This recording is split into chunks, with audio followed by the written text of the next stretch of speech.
हरे कृष्ण। आपसे भक्तों का हार्दिक स्वागत है आज के इस गौर कथा में। आज हम लोग चर्चा करेंगे श्री चैतन्य चरितमृत के आदि लीला और आदि लीला के अध्याय 4 में चर्चा करेंगे, जिसका नाम है Shri Chaitanya Mahaprabhu the confidential reasons for the appearance of Shri Chaitanya. Shri Chaitanya Mahaprabhu के प्राकट्य दिन, कॉन्फिडेंशियल रीजंस, आंतरिक कारण।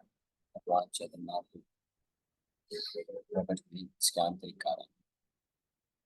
तो यहाँ पे भगवान कृष्ण अ, अवतरित क्यों होते हैं इसका पहले वर्णन कर रहे हैं कि पृथ्वी का भार का हरण या असुरों का संहार, इसके लिए भगवान कृष्ण अवतरित नहीं होते।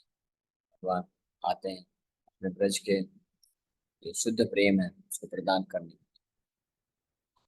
और भगवान का इच्छा हुआ कि बहुत लंबे समय से ब्रज की जो शुद्ध प्रेम भक्ति है, राधा अनुगा भक्ति, राग मार्ग, उसका प्रचारण नहीं किया गया, तो उसको प्रचार करने के लिए भगवान आते हैं। अब भगवान का ये स्वभाव रहता है कि जो भक्त जिस भाव में उनका भजन करता है, सेवा करता है, उसी के अनुरूप भगवान भी उसको अ, वो प्रदान करते हैं या आदान प्रदान करते हैं, रेसिप्रोकेशन करते हैं। तो जितने भी वैदिक साहित्य शास्त्र हैं उसमें भगवान की जो विधि भक्ति है वहां तक ही उसका वर्णन। विधि भक्ति करके या साधना भक्ति करके कोई व्यक्ति इस भौतिक जगत से मुक्त तो हो सकता है और वैकुंठ जैसे लोगों को भी प्राप्त कर सकता है, लेकिन वो भक्ति से पूर्ण रूप से भगवान संतुष्ट नहीं होते, क्योंकि उसमें एक ये भाव रहता है के अंदर कि भगवान महान है और मैं तुच्छ हूँ। भगवान की महानता का ज्ञान होता है, ऐश्वर्य का ज्ञान होता है, वो उतना भगवान को आकर्षित नहीं करता है जितना भगवान के ब्रज के जो भक्त हैं उनकी भक्ति आकर्षित करता है। और इसीलिए भगवान अ, को इच्छा होती है वो ब्रज की भक्ति का भी प्रचारण करना चाहिए। तो पूरे जगत में पता चलना चाहिए कि ब्रज की जो शुद्ध भक्ति है वो इतनी सर्वश्रेष्ठ है कि वो भगवान को भी जो है खरीद लेते हैं। तो भगवान ये गीता में भगवान ये श्लोक बोलते हैं। गीता के चौथे अध्याय ये श्लोक पढ़ना है। स्क्रीन पे मत लिखिए, आराध्य मत।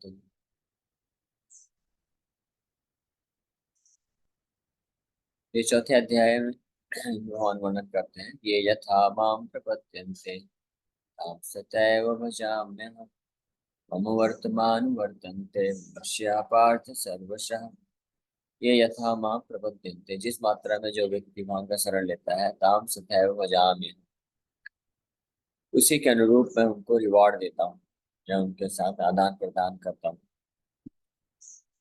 मम वर्तम, वर्तम मतलब पाठ, मम वर्तमान अनुवर्तन्ते, जो पालन करते हैं या फॉलो करते हैं, मनुष्य सर्वशः सभी, पार्थ सर्वशः, हर तरीके से व्यक्ति भगवान के द्वारा बताए हुए मार्ग पे ही चलता है। गीता का ये भी एक ऐसे ये श्लोक है जिसको कई बार लोग गलत समझ लेते हैं और गलत व्याख्या करते हैं।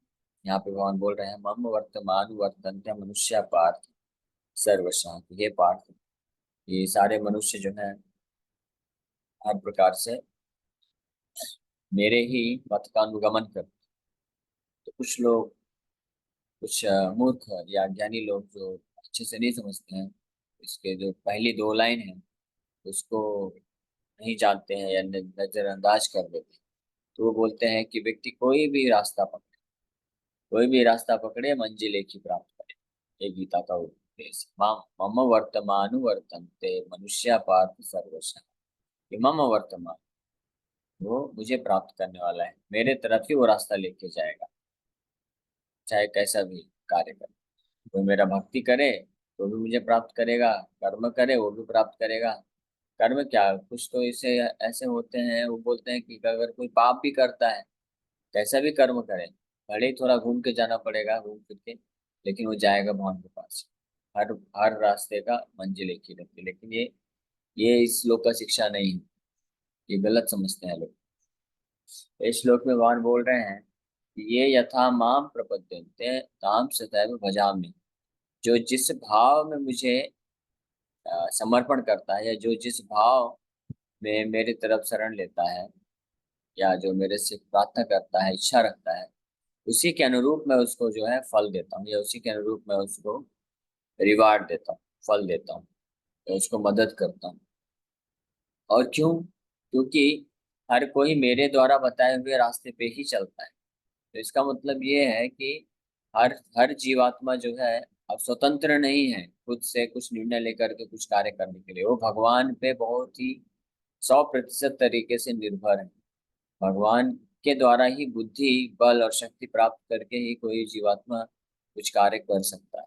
अगर कोई संसार में रह करके भौतिक इच्छाओं की पूर्ति भी करना चाहता है, उसके लिए भी वो भगवान के द्वारा ही वो ज्ञान, बुद्धि और बल पाके प्राप्त कर सकता है। तो भगवान ही उसकी जो भी इच्छाएं होती, कामनाएं होती हैं इस संसार में रहकर प्राप्त करने की, तो उस इच्छा की पूर्ति के लिए भगवान ही उसको रास्ता दिखाता है।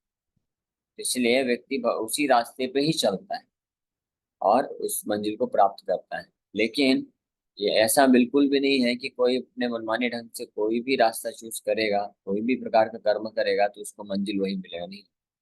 मंजिल, डेस्टिनेशन, जो रिजल्ट है, फल है, वो अलग अलग मिलेगा। लेकिन उस मतलब फल तक पहुंचने के लिए भगवान ही रास्ता दिखाते हैं। ये भगवान की असीम कृपा है। भगवान चाहते नहीं है कोई व्यक्ति उनसे विमुख होकर के अन्य रास्ते को अपनाए और गलत जो फल है, भौतिक फल प्राप्त करे। लेकिन भगवान उस परम पिता की तरह हैं जो अपने जो बच्चों की जो भी इच्छाएं होती है उसको पूर्ति करते हैं, मदद करते हैं। इस प्रकार से भगवान भी मदद करते हैं। भगवान चाहते तो यही है कि सब उनका शरण लें और अपने आप को पूर्ण रूप से भक्ति में लगा करके भगवान के चरण कमलों में आश्रय प्राप्त करें, और इस प्रकार से पूरी तरह से सुख को प्राप्त करें। ये भगवान की असली इच्छा है। लेकिन लोग ये सब करना नहीं चाहते हैं। हर जीवात्मा ये नहीं चाहता है। और हर का किसी किसी का अलग अलग इच्छा भी होता है। तो भगवान उसको टेम्परेली मदद करते, ठीक है मैं तुम्हारे लिए रास्ता बनाता हूँ। इसलिए यहाँ पे मम वर्तमान वर्तते, यानी मेरे द्वारा दिखाए गए रास्ते, वर्तम का मतलब होता है पाथ, रास्ता। अनुवर्तनते मतलब उसी को लोग फॉलो करते हैं, उसी के इच्छा अनुसार, और इस प्रकार से अपने फल को प्राप्त करते हैं। तो इस श्लोक में भगवान ये ऐसा वर्णन कर रहे हैं।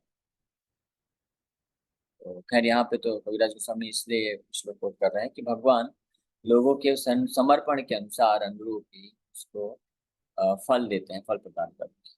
तो जो विधि भक्ति है या शास्त्रों पे बताई हुई जो भक्ति है, उसका पालन करके व्यक्ति ज्यादा से ज्यादा वैकुंठ, यहाँ पे ऐश्वर्य भाव से मिक्स जो भक्ति है, उस स्थिति को प्राप्त कर सकता है। लेकिन भगवान अब और कुछ प्रदान करना चाहते हैं, इसलिए कृष्ण अवतरित होते हैं, ब्रज की लीलाओं को प्रदर्शित कर, जहाँ पे इस ब्रज की जो लीलाएं हैं, वहाँ पे जो भक्त के भाव बताए गए। तो भगवान आगे बोल रहे हैं, मोर पुत्र मोर सख मोर प्राणपति, यही भावे यही मोरे करे शुद्ध भक्ति, अपना के बड़ा माने हमारे समही, সেই ভাবে হাই আমি তাহাरा আজি। ब्रज में जो भक्त होते हैं वो सोचते हैं, if one cherishes pure loving devotion to me, thinking of me as his son, his friend or his beloved, regarding himself as great and considering me his equal or inferior, I become subordinate। Braj में जो भक्त होते हैं वो इस प्रकार की भक्ति करते हैं। वो सोचते हैं भगवान को भगवान नहीं मानते, कोई उनको पुत्र मानता है, कोई सखा मानता है, कोई प्राणपति, प्रियतम मानता है। इस शुद्ध भाव में जो उनका शुद्ध भक्ति करता है और अपने आप को बड़ा मानता है, भगवान को अपने से तुच्छ या समान मानता है। जो सखा लोग हैं वो अपने कृष्ण को अपने समान मानते हैं, और जो वात्सल्य भाव में है या माधुर्य रस में है वो कृष्ण को अपने से तुच्छ मानते हैं, छोटा मानते हैं। इस भाव शुद्ध भाव में रह करके जो भक्ति करता है भक्ता, उसके प्रति भगवान आधीन हो जाते हैं। In the Chaitanya Charitamrita, three kinds of devotional service are described, namely bhakti, ordinary devotional service, Shuddha Bhakti, pure devotional service, and with with bhakti, mixed devotion. When devotional service is executed with some material purpose, involving fruitive activities, mental speculations, or mystic yoga, it is called mixed or adulterated devotional service. Besides Bhakti Yoga, the Bhagavad Gita also describes Karma Yoga, Jnana Yoga, and Dhyana. Yoga means linking with the Supreme Lord, which is possible only through devotion. Fruitive activities ending in devotional service, philosophical speculation ending in devotional service, and the practice of mysticism ending in devotional service are known respectively as Karma Yoga, Jnana Yoga, and Dhyana Yoga. But such devotional service is adulterated by three kinds of material activities. चैतन्य चरितमृत में और गीता में भी वर्णन है तीन प्रकार की भक्ति का वर्णन। पहली तो ये भक्ति है, ऑर्डिनरी डिवोशनल सर्विस, दूसरी शुद्ध भक्ति प्योर डिवोशनल सर्विस, एंड तीसरी विधि भक्ति मिक्स्ड डिवोशनल सर्विस। तो मिक्स्ड डिवोशनल सर्विस के भी तीन प्रकार बताए गए हैं, कर्म योग, ज्ञान योग, ध्यान योग। ये जो कर्म योग, ध्यान योग, ज्ञान योग और ध्यान योग है, ये भी वास्तव में भक्ति ही है, लेकिन एक ऐसी भक्ति है, ये मिश्रित भक्ति, इसमें मिश्रण है। कर्म योग में जो, क्योंकि योग का मतलब होता है भगवान से जुड़ना, लिंकिंग विद द सुप्रीम, इसको योग। और भगवान से जुड़ना मतलब यानी भक्ति के, भक्ति इसी को भक्ति बोलते हैं, भगवान से जुड़ना मतलब। अब कर्म योग वो भक्ति है जिसमें व्यक्ति कुछ भौतिक फल की इच्छा रखता है, कर्म की इच्छा है, कर्म के फल की इच्छा है, तो ये एक मिश्रण है, इसलिए इसको कर्म योग। ज्ञान योग में व्यक्ति ज्ञान, संसार का जो विश्लेषण सांख्य योग है या ज्ञान योग, तो उनमें किसी योग है कि उसको ज्ञान से अटैचमेंट आ सकती हो, वो ज्ञान चाहता है, और संसार से विरक्ति चाहता है, ये भी एक कामना हृदय में उसकी रहती है। और फाइनली भौतिक संसार से पूर्ण रूप से मुक्ति की आशा रहती है, ये भी एक मिश्रित होती है, ये भी शुद्ध भक्ति नहीं, ये ज्ञान योग। और तीसरा ध्यान योग। तो ध्यान योग में भी जो व्यक्ति होता है वो कुछ ना कुछ सिद्धियां प्राप्त करना चाहता है, मिस्टिक ऑपुलेंसेस। तो ये सब जो भक्ति है, इसमें तीन प्रकार के भौतिक कार्यकलाप का कामना है। For those grossly engaged in identifying the body as the self, pious activity or karma yoga is recommended. तो जो बहुत ही प्रारंभिक अवस्था में है, जो केवल अपने आप को ये शरीर समझते हैं और पूर्ण रूप से इंद्रियों के वशीभूत हैं, तो वो डायरेक्ट जो शुद्ध भक्ति है उसको नहीं कर पाते, नहीं कर सकते। इसीलिए उनके लिए कर्म योग का प्रोविजन दिया गया है गीता में और अन्य शास्त्रों में, कर्म योग करने के लिए बोला गया है। ताकि कर्म योग का मतलब वो नहीं है जैसा लोग समझते हैं। कर्म योग मतलब लोग समझते हैं कि बस अपना कर्म करते जा, फल की इच्छा मत कर, और जो फल मिले उसको अपने भोग में लगा, ये लोगों का डेफिनेशन। और कर्म का डेफिनेशन क्या है कि अपने तथा अपने परिवार वालों का पालन पोषण करने के लिए जो भी कार्य करना पड़े, चाहे वो घृणित हो या अच्छा हो, वो कार्य को बस करते रहो, उसको कर्म बोलते हैं। और कर्म योग का मतलब है कि हम जो भी फल फल की इच्छा मत करो, और जो फल मिले उसका भोग करते रहो। तो ये ऐसा सोचते हैं, लेकिन कर्म योग का डेफिनेशन ये नहीं। कर्म योग का मतलब होता है, कर्म का मतलब होता है शास्त्रों के अनुसार कार्य करना, धार्मिक कार्य करना या पुण्य करना, कर्म बोलते हैं। और कर्म योग जब उस कर्म को तथा कर्म के फल को भगवान को अर्पण कर दिया जाता है, भगवान से जोड़ दिया जाता है, उसको कर्म योग बोलते हैं। तो जो 100%, 100% अपना जो कर्म है उसके 100% फल को भगवान के सेवा में लगा देता है, उसको 100% कर्म योगी बोलता है। और फिर जितने परसेंट में जो लगाता है उतने परसेंट वो कर्म योगी होता है, बाकी परसेंट वो विकर्म या पाप में जीवन बोल सकते। For those who identify the mind with the self, with philosophical speculation और ज्ञान योगा is recommended. तो ये कर्म योग उनके लिए विशेष रूप से जो पूरी तरह से शारीरिक चेतना में, और कलयुग की स्थिति में तो 99.99% लोग शारीरिक चेतना में। इसलिए बहुत जरूरी है कि हम अपनी इंद्रियों को भगवान की सेवा में लगाएं, इस प्रकार से कर्म योग करें और अपने आप को शुद्ध कर सकें।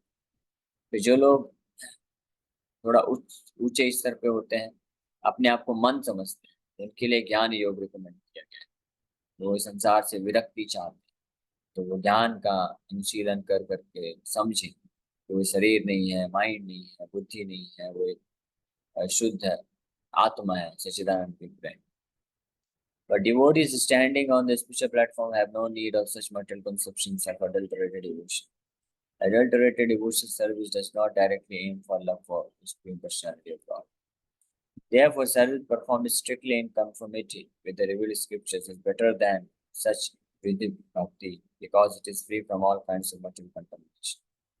It is executed in Krishna consciousness solely to please the Supreme Personality of God.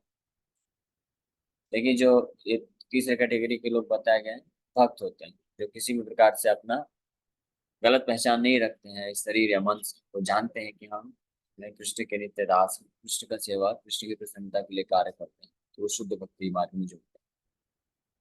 तो इस प्रकार से मिश्रित भक्ति, एडल्टरेटेड भक्ति ऐसे आकर्षित नहीं होते हैं, क्योंकि ये जो मिश्रित भक्ति होती है या एडल्टरेटेड भक्ति बोलते हैं जिसको, ये भगवान से जोड़ने में कार्य तो करती है, भगवान से व्यक्ति जुड़ तो जाता है, लेकिन वास्तव में भगवान के प्रति प्रेम के प्रति इसका कोई लक्ष्य नहीं, भगवान के प्रति प्रेम उत्पन्न नहीं करता।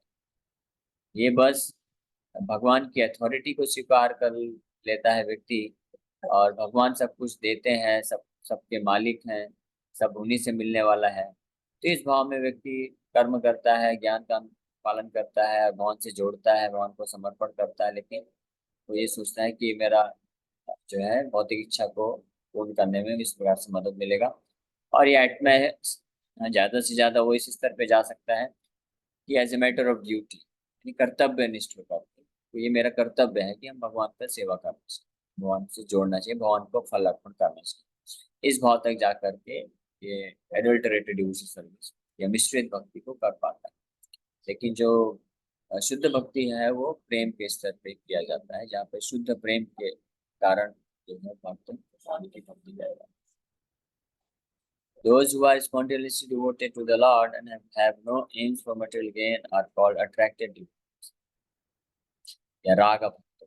राग भक्त जो स्वाभाविक रूप से भगवान के प्रति आकर्षित होते हैं और कोई भौतिक लाभ प्राप्त करने के लिए उनकी इच्छा नहीं होती है, तो ऐसे भक्तों को शुद्ध भक्त बोला जाता है।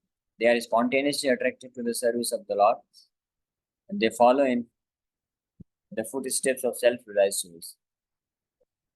Their pure devotion, Shuddha Bhakti, manifested from pure love of God, it surpasses the regulatory principles of the authoritative scriptures. Sometimes loving ecstasy transcends regulatory principles. Such ecstasy, however, is completely on the spiritual platform and cannot be imitated. The regulatory principles help ordinary devotees rise to the stage of perfect love of God. Pure love for Krishna is the perfection of pure devotion, and pure devotion service is identical with the spontaneous devotion service. इस प्रकार के जो शुद्ध भक्त होते हैं वो हर प्रकार के रेगुलेटिव डिवोशनल सर्विस यानी नियम कानून वाले जो विधि भक्ति है उसके ऊपर होते हैं, इसलिए उनको जरूरत नहीं है सारे नियमों को स्ट्रिक्टली पालन करने का, क्योंकि वो निरंतर 24 घंटे भगवान के प्रेम के वशीभूत होकर के भगवान का सेवा करते हैं। लेकिन ऐसे भी भक्त लोक शिक्षा के लिए कभी नियम को तोड़ते भी नहीं, वो नियम पूर्वक भजन करते हैं।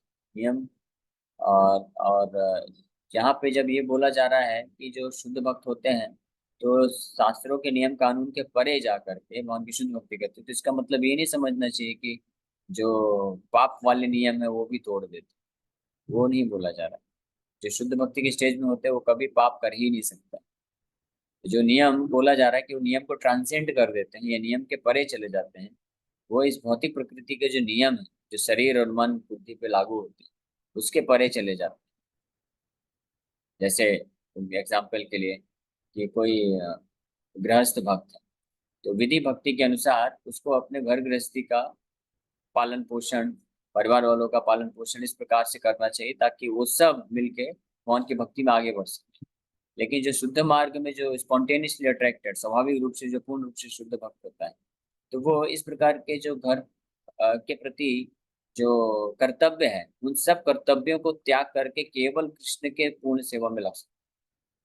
वो ऑर्डिनरी डिवोटी वो नहीं कर सकता।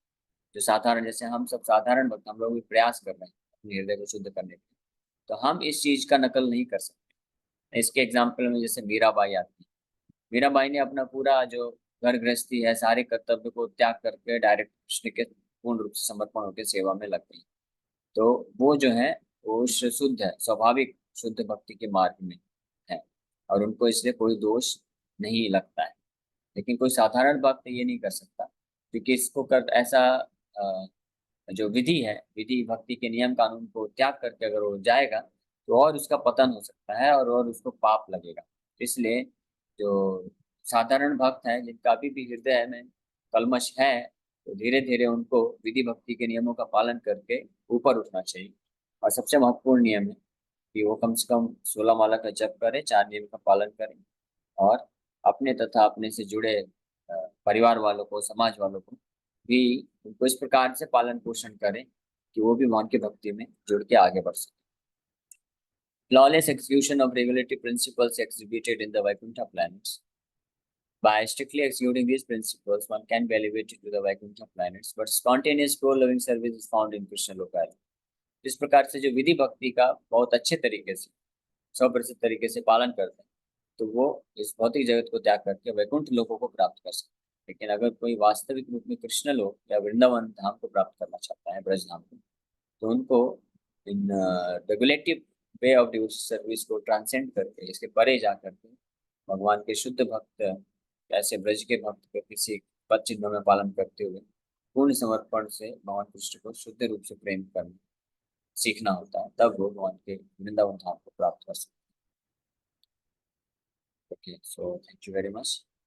तो अभी हम लोग यहाँ पे यही यहाँ तक चर्चा की है कि भगवान कृष्ण विशेष रूप से ये जो अ, विधि भक्ति के भी बियॉन्ड परे जो शुद्ध भक्ति होती है, उसकी शिक्षा या उसका प्रचारण या उसका झलक दिखलाने के लिए भगवान कृष्ण प्रकट हुए थे। झलक दिखला, अब आगे आने वाले श्लोकों में वर्णन किया जाएगा कैसे चैतन्य महाप्रभु भी उस प्रेम को दान करने के लिए आए।